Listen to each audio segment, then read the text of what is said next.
Two migrants are facing felony charges after a South Shore woman allegedly found them in her apartment when she returned home from a Thanksgiving getaway. And, prosecutors say, one of them had a gun.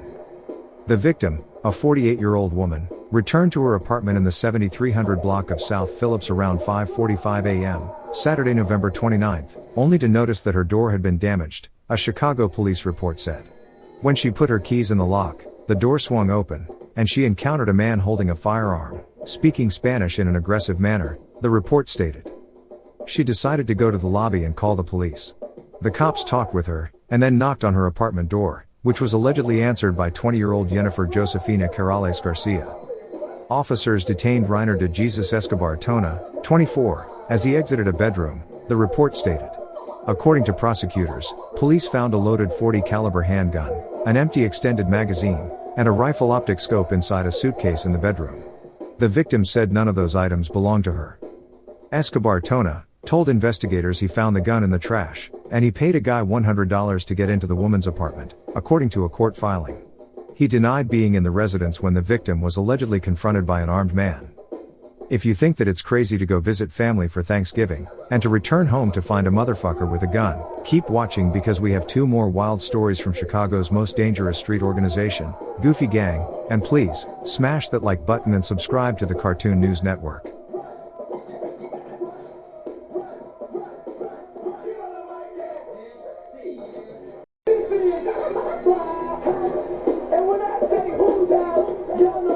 In our second crazy story from Goofy Gang, two men are charged with kidnapping and robbing a taxi driver this summer, forcing their 66-year-old victim to transfer money to them via Zelle at gunpoint. Prosecutors have charged one of the men with committing a nearly identical crime on the same block just 4 days earlier.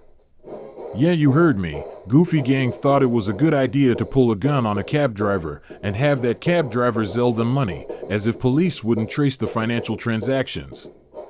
And one of them thought forcing victims to Zelle them money was such a good idea that they did it twice, but we'll get to that part in a minute. A U.S. Marshals Task Force arrested Daryl Tate, 24, at his Kankakee home last week. His alleged accomplice, Jonte Baker, 24, has been in custody since September when prosecutors accused him of carjacking a man for his Lincoln Continental. On July 2nd, Tate and Baker forced a cab driver into the back seat of his taxi in the 1600 block of East 50th Street. They pointed a rifle at him, demanded his wallet and phone, and drove to a parking lot where they forced him to make electronic transfers, a Chicago police report said. After the two robbers fled, the victim realized that his iPad, debit and credit cards, and cash were gone too. A Kankakee police officer and a Homeland Security investigations agent identified Tate from video and still photos. Yeah, you heard me. I said Homeland Security agent, so authorities ain't playing with stupid criminals, but it makes sense because banks are regulated by the federal government.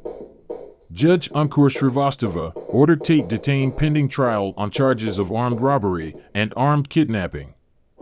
Baker was charged in September with joining an unnamed accomplice to carjack a man of his 2023 Lincoln Continental in the 1600 block of East 50th Street on June 28.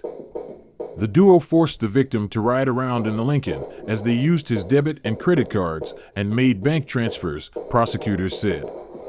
A camera at one of those banks allegedly recorded the victim sitting next to Baker in the hijacked car as Baker used the man's debit card at an ATM. Later, Baker again used one of the man's credit cards at a gas station, a CPD report said.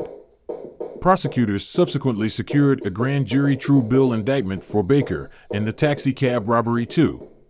One way to join Goofy Gang is robbing people and forcing them to Zelle you money. Another way to join Goofy Gang is to ask Vaughn off 1700 for a ski mask and glasses so you can burglarize garages on Chicago's North Side.